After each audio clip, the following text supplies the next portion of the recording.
세상에 배신만큼 뼈 아픈 고통이 또 있을까요?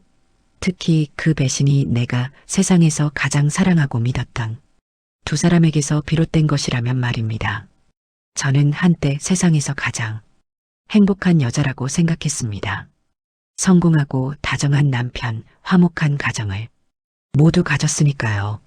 그 운명의 날 오후가 오기 전까지는요. 웃음소리가 가득했어야 할 그날 오후 저는 차고 문 뒤에서 온몸이 굳어버렸습니다. 평생을 살아도 아니 다시 태어난다고 해도 결코 잊을 수 없는 역겨운 광경을 목격하고 말았기 때문입니다. 그날은 토요일 오후였고 저희는 온 가족이 함께 야외 바비큐 파티를 할 계획이었습니다. 남편 승민 씨는 회사에 급한 문제가 생겨 해결해야 한다며 장을 보러 가는 저를 기다릴 수 없다고 했습니다. 동서인 혜진 씨도 몸이 좀 안 좋다며 자기 방으로 올라가 쉬겠다고 했죠. 저는 온 가족에게 맛있는 음식을 해줄 생각에 즐거운 마음으로 마트로 향했습니다. 그런데 갑자기 지갑을 집에 두고 온 것이 생각나 급하게 차를 돌렸습니다. 경기도 외곽에 있는 저희 전원주택에는 주방과 바로 연결되는 넓은 차고가 있어 아주 편리했습니다. 차고에 가까워질수록 제 심장은 조여오는 듯 했습니다. 차고 안은 어두웠지만 이상한 소리가 새어나오고 있었습니다. 나지막한 신음소리, 규칙적으로 몰아쉬는 거친 숨소리, 여자의 직감이 제게 좋지 않은 일이 벌어지고 있음을 경고했습니다. 온몸이 떨려왔습니다. 저는 조심스럽게 소리 없이 차고 문으로 다가갔습니다. 그리고 닫힌 문틈으로 안을 들여다본 순간 제 세상은 무너져 내렸습니다. 온틈으로 새어 들어오는 희미한 빛에 제 눈에 들어온 것은 결혼 기념의 선물로 제가 직접 사준 고급스러운 벤츠 차량 위에서 뒤엉켜 있는 두 개의 몸이었습니다. 단단한 맨등 어깨 뒤에 있는 익숙한 호랑이 문신. 그 남자는 다른 누구도 아닌 제 남편 강승민이었습니다. 그리고 길고 검은 머리카락을 풀어헤친 채 쾌락에 빠져 입술을 반쯤 벌리고 있는 여자. 그녀는 바로 시동생의 아내. 제가 친동생처럼 아끼고 사랑했던 동서 박예진이었습니다. 두 사람은 제 집에서 제 차 위에서 정사를 나누고 있었습니다. 한 아내이자 형님인 제가 바로 문 밖에서의 모든 추악하고 역겨운 장면을 목격하고 있다는 사실을 꿈에도 모른 채 말이죠. 귀가 먹먹해지고 목이 바싹 타들어가 아무 말도 할 수 없었습니다. 손에 들고 있던 가방이 바닥으로 툭 떨어지며 둔탁한 소리를 냈습니다. 저는 그저 그 자리에 서서 눈을 동그라 눈앞의 광경을 멍하니 바라볼 수밖에 없었습니다. 고통, 분노, 혐오감, 모든 감정이 뒤섞여 제 심장을 갈기갈기 찢어 놓았습니다. 소리를 지르고 싶었습니다. 이 문을 박차고 들어가 저 두 파렴치한 인간들의 위선적인 가면을 갈기갈기 찢어버리고 싶었습니다. 하지만 저는 그러지 않았습니다. 소리를 지른다고요? 머리채를 잡고 싸운다고요? 그건 너무나 흔한 방법입니다. 그건 순간적인 분풀리는 될지언정 다른 사람들 눈에 저를 미친 여자로 만들 뿐입니다. 그들은 부인할 것이고 제게 모든 잘못을 뒤집어 씌우며 제가 의부중에 걸렸다고 말하겠죠. 아니요. 저는 그들에게 그런 기회를 주지 않을 겁니다. 저는 소리 없이 아주 조용히 뒤로 물러났습니다. 눈물이 쏟아지기 시작했습니다. 하지만 그건 연약함이 눈물이 아니었습니다. 차가운 얼음으로 변해버린 증오의 눈물이었습니다. 저는 다시 차에 올라타 정문으로 차를 몰았습니다. 그리고는 마치 방금 집에 도착한 것처럼 요란하게 초인종을 눌렀습니다. 몇 분 후 현관문이 열렸습니다. 소혜진 씨였습니다.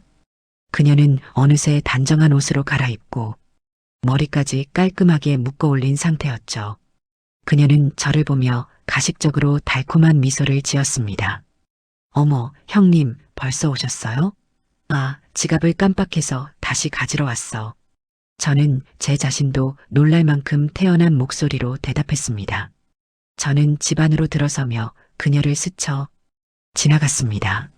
아직 살짝 부어있는 그녀의 입술을 애써 외면하면서요. 남편도 2층에서 내려왔습니다. 그 역시 깨끗한 실내복으로 갈아입은 후였죠. 왔어, 여보. 마침 회사 일 끝내고 내려와서 당신 바비큐 준비하는 거 도우려고 했는데 그는 그렇게 말하며 저를 안으려고 다가왔습니다. 저는 자연스럽게 몸을 피했습니다. 됐어요. 나 지갑 가지고 빨리 마트 다시 가봐야 해요. 늦었어요. 저는 그가 제 몸에 손 뗄 기회를 주지 않고 곧장 2층으로 올라갔습니다. 그날 저녁 저는 아무렇지 않게 바베큐 파티를 준비했습니다. 평소처럼 웃고 이야기하며 남편에게 음식을 집어주었고 착한 동서에게 안부를 물었습니다. 그들은 저를 조금도 의심하지 않았습니다. 아마 속으로는 제 어리석음을 비웃고 있었겠죠. 역겨운 위선으로 가득 찬 파티가 끝나고 저는 욕실로 들어가 샤워기 물을 3개 틀었습니다. 터져 나오려는 울음소리를 감추기 위해서였습니다. 저는 샤워기 아래 서서 방금 목격한 모든 더럽고 추악한 것들을 씻어내려는 듯 미친 듯이 몸을 문질렀습니다. 하지만 어떤 얼룩은 영원히 지워지지 않는다는 것을 알고 있었습니다. 마음을 진정시킨 후 저는 제가 무엇을 해야 할지 깨달았습니다. 소란을 피우지 않을 겁니다. 내가 모든 것을 알았다는 사실을 그들이 눈치채게 하지 않을 겁니다. 저는 덫을 놓을 겁니다. 그들의 배신보다 훨씬 더 정교하고 잔인한 덫으로 남편이 깊이 잠든 밤 제 계획을 실행할 시간이 왔습니다. 저는 몰래 차고로 내려갔습니다. 그의 재킷이 그곳에 걸려 있었습니다. 주머니에 손을 넣어보니 그것이 있었습니다. 상표도 없는 투명한 파란색 작은 러브젤 튜브. 심장이 다시 한번 아파왔지만 이성이 모든 감정을 억눌렀습니다.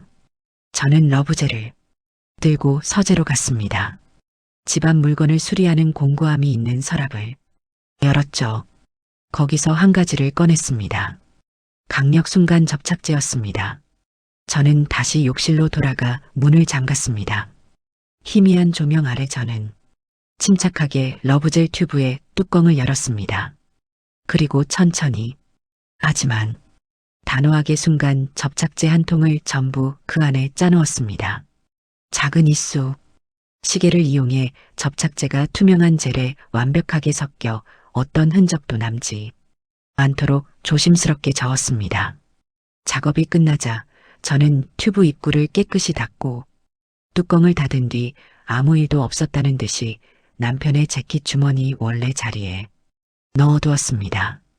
그 모든 과정에서 제 손은 떨리지 않았고 심장도 요동치지 않았습니다. 머릿속에는 단 하나의 생각뿐이었습니다. 더러운 게임을 하고 싶다고. 그럼 끝까지 하게 해줄게. 내 등 뒤에서 즐기고 싶다고. 그럼 영원히 떨어질 수 없을 만큼 즐겁게 해줄게. 저는 그들이 언제 그것을 사용할지 모릅니다. 내일일 수도 다음 주일 수도 있겠죠. 하지만 저는 이미 놓아졌다는 것을 압니다. 그리고 저는 아무것도 하지 않을 겁니다. 여전히 현명한 아내, 착한 형님으로 있을 겁니다.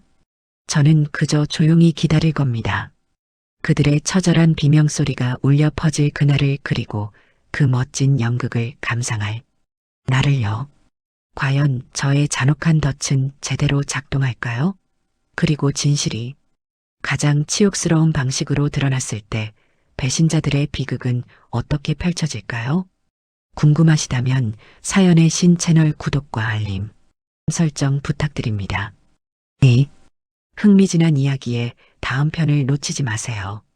그 운영의 밤 저주받은 러브젤 속에 제 복수의 씨앗을 심은 후 제 안에 또 다른 사람이 깨어난 것 같았습니다.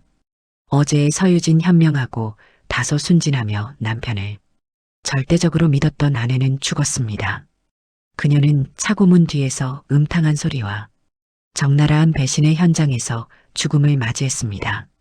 다음 날 아침에 눈을 뜬 사람은 완전히 다른 박유미이었습니다.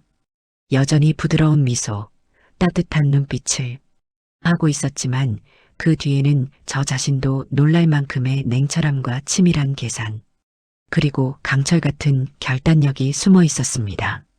저는 제 인생이라는 비극의 배우이자 감독이 될 준비를 마쳤습니다. 그리고 저의 연극은 바로 그날 아침 식사 자리에서 시작되었습니다. 엄마는 뭐야?